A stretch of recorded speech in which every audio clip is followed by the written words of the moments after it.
Hey friends, welcome to my channel. If you are new, I'm Sapali from English Academic Facilitator. Today I thought of practicing the lesson you learned in my previous video, that is phrasal verbs for day-to-day conversations. Of course, it might be helpful for you to learn how to use phrasal verbs abundantly in your day-to-day conversations. As I said earlier, phrasal verbs are widely used by foreigners or native speakers. Therefore, especially for those who live in another country or mingle with foreigners, this would be an ideal opportunity for you to understand them plus speak like a native speaker. Alright, so let's see how it's going. Here we've got Jane and Jerry, who are high school friends, and it seems they've met each other after a long time. So before you listen to the dialogue, it's important to revise what you've learned about phrasal verbs in my previous video. And also make sure you know the meanings of them and when and where they can be used in conversations. Do you understand what I mean? You ready? So let's get started. These are the phrasal verbs utilized in their first conversation. Get along, put up with, feel like, taking up, stay up, telling off, stand up, count on, carry on, pick up, go ahead, left off, looking for, start over, going on, going through, and get over. So there are a lot, but I'm sure you won't find it difficult to understand the meaning of them. Identify the context and understand the meaning according to the context. Now let's go through the meanings denoted by those phrasal verbs. First one is get along. Means having a harmonious or friendly relationship. According to Jerry, he finds a boss who doesn't care about the dignity of others. So the rapport between the employer and the employee is not harmonious. Next one is put up with. Jerry is unable to tolerate his boss's nonsense and he loses his temper, especially when he is scolded in front of his colleagues. So he says he can't put up with his boss. Okay? He has some desire to find another job. So he says he feels like quitting the job. And also his temper is going to be over so that he's running out of his patience. He also says he has to continue his projects burning the midnight oil. So it absorbs or takes up his sleeping time. Because of this overload of work, he has to continue to be awake until the work is done. So he stays up all the night. The worst part he finds in his boss is his habit of scolding him or telling him off in front of his colleagues. So those are the meanings for these phrasal verbs.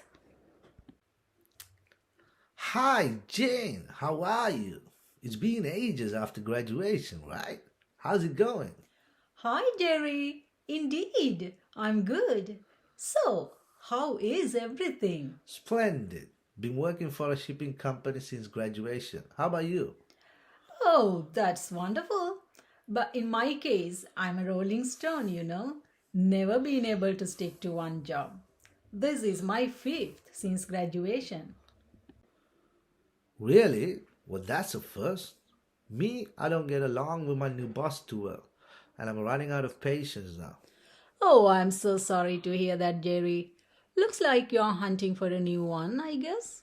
Of course, I can't put up with all this hard work. It's exhausting. Oh, I completely understand. You must feel like being an absolute slave, right? It was simply taking up all my time, and I even had to stay up many nights to finish my projects. The worst part is, he started telling me off in front of my colleagues. Oh, yes, that's a no no. Aren't there any colleagues to stand up for you? Of course, I can always count on them, but I feel like I can't carry on like this anymore. Yep. Give me a sec, Jerry. Liam's calling. I need to pick this up. Then Jane wants to know if he could rely on his colleagues in defending himself or standing up for him. So Jerry says he definitely could rely on them or count on them. But, anyways, he doesn't want to continue or carry on his service there. While talking to Jerry, Jane got a phone call from her husband. So she excuses to pick it up or to communicate with him, disturbing the conversation for some time. So Jerry permitted, asking her to proceed or go ahead with the call. Having done with Liam, she wants to start the conversation from where they stopped or left off. No problem. Go ahead. Okay, let's take up where we left off. So, you are looking for a new job? Yes, I'm now ready to start over somewhere else. Alright, enough about me. Tell me about you. Everything is fine for me. So far, so good. After the phone call, she's getting back to Jerry and reassures that he is searching or looking for a new job. So Jerry reassures his intention of restarting or starting over his service somewhere else. While talking to Jane, Jerry senses some sadness in her face and questions about it. That is, by asking if there is something sad in progress or going on. So she told that she is suffering from a great loss of her father and going through a hell of a time.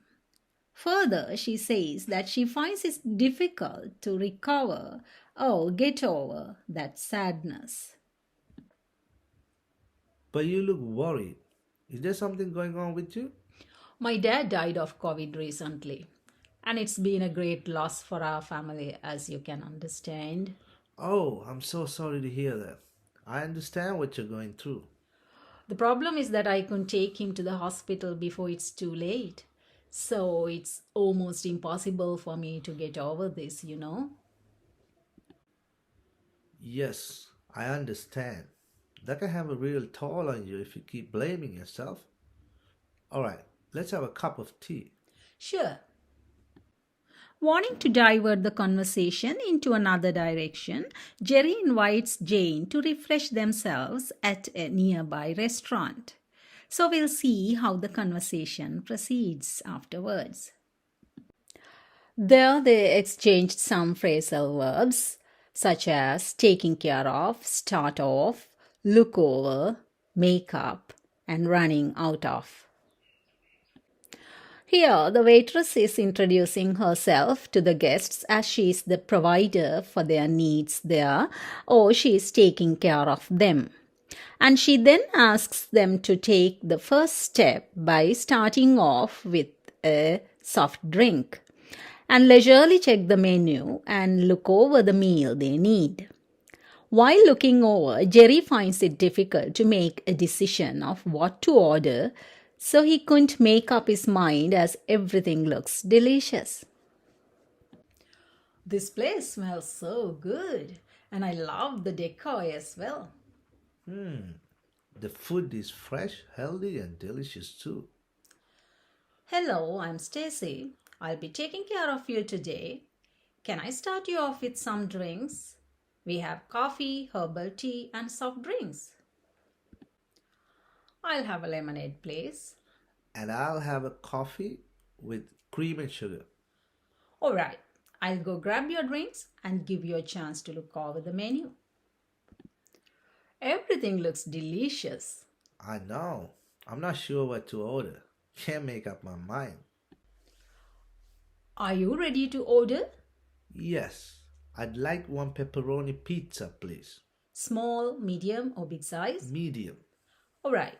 Any extra ingredient on your pizza? No thanks. And what would you like? Can I have one tuna pizza? Any extra ingredients for you? Yes. Can you add some olives? Anything else? I'd like some chips. And two cokes as well.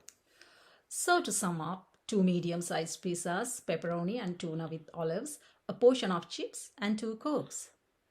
Yes, that's right. Excellent. I'll be right back with your order. Well, that's it for today. Hope you enjoyed the lesson. But make sure you practice these dialogues with your friends until you become comfortable in conversing fluently. Stay with me till the end of this crash course to learn and to brush up your communicative skills. Make sure you click the bell icon having subscribed to this channel for future updates. Thanks for watching. Bye bye.